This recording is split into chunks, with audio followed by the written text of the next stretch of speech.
Start करते हैं। Question यानी कि प्रश्न नंबर पहला क्या कह रहा है, भगवान कैसे नैया पार लगेगी, यानी कि भगवान कैसे नैया पार लगेगी, ताई इस वाक्य में किस नैया की बात कह रही हैं, वह यह बात क्यों कह रही है। यानी कि भगवान कैसे नैया पार लगेगी ताई कह रही हैं, और यह वाक्य में नैया है बच्चों, नैया की बात कह रही हैं, और यह बात क्यों कह रही हैं। तो आइए अपन इसका उत्तर समझते हैं बिल्कुल सरल भाषा में, इससे सरल आपको कहीं पर भी नहीं मिलेगा। तो देखो, ताई है जीवन रूपी नैया की बात कह रही है, यानी कि जो बच्चों ताई है वो जीवन रूपी नैया की बात कह रही हैं।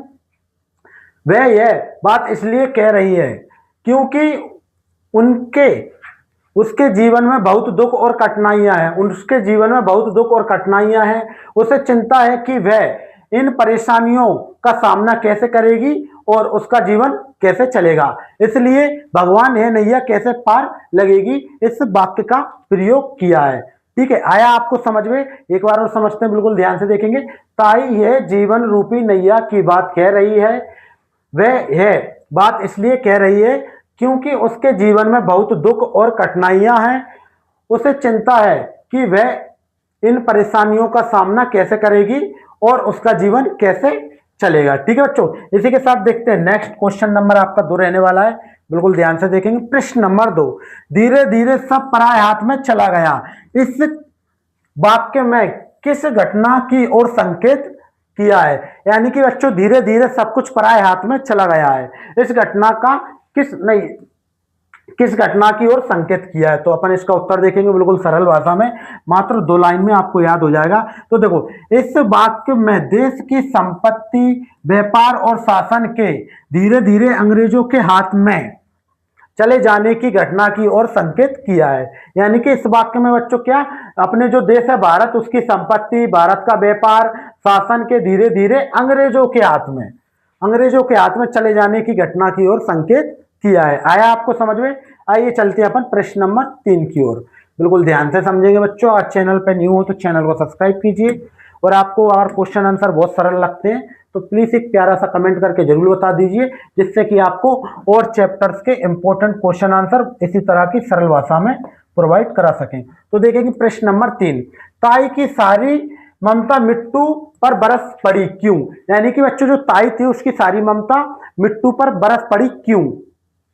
तो देखेंगे, ताई मिट्टू से बहुत प्यार करती थी, यानी बच्चों जो ताई थी वो मिट्टू से बहुत प्यार करती थी, वह उसकी देखभाल करती थी और उसे अपने बच्चे जैसा मानती थी। यानी कि बच्चों जो मिट्टू था उससे वो बहुत प्यार करती थी और उसकी देखभाल करती थी और उसे अपने बच्चे जैसा मानती थी,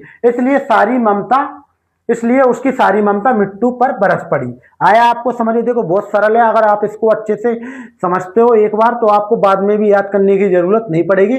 बस आपको एक काम कर लेना है, इनके प्यारे से नोट्स बना लेना है, जिससे कि आपको बार बार दिक्कत ना आए। ठीक है, इसी के साथ देखेंगे आपका प्रश्न नंबर 4, बिल्कुल ध्यान से देखेंगे बच्चों, मोस्ट इंपोर्टेंट क्वेश्चन है जो इस चैप्टर का। ठीक है, देखो प्रश्न नंबर 4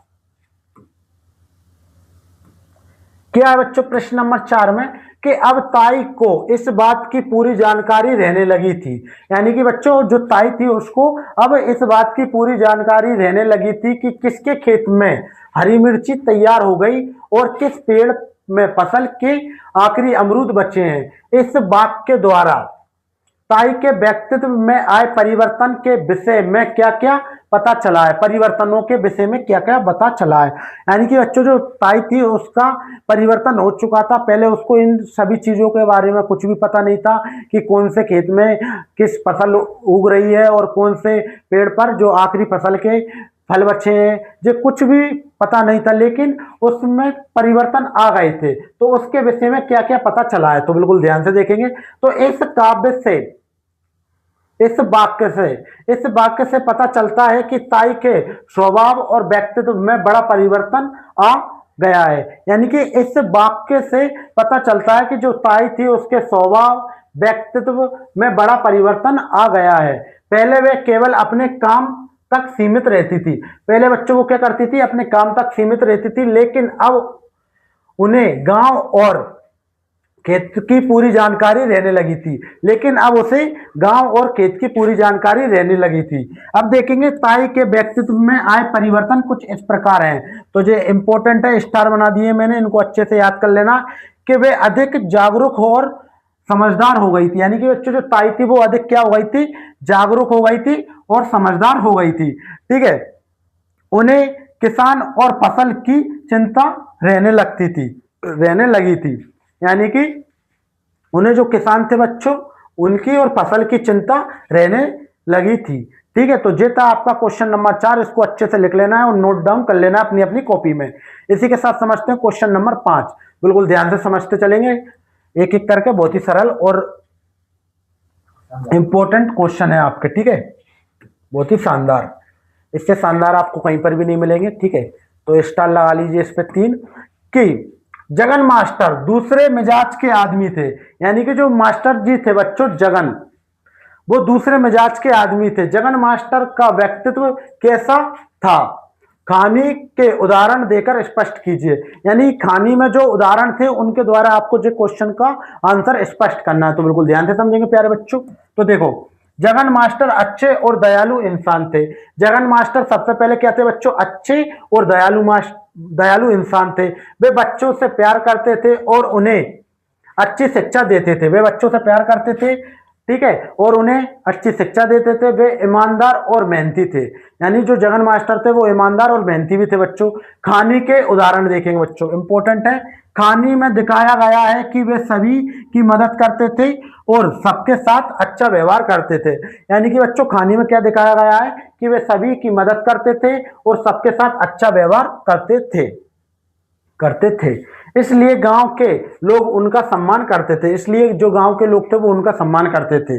इस प्रकार जगन मास्टर का व्यक्तित्व बहुत अच्छा बताया गया है कहानी में, और जो इसका उदाहरण हो जाएगा इसको लिख लीजिए अब।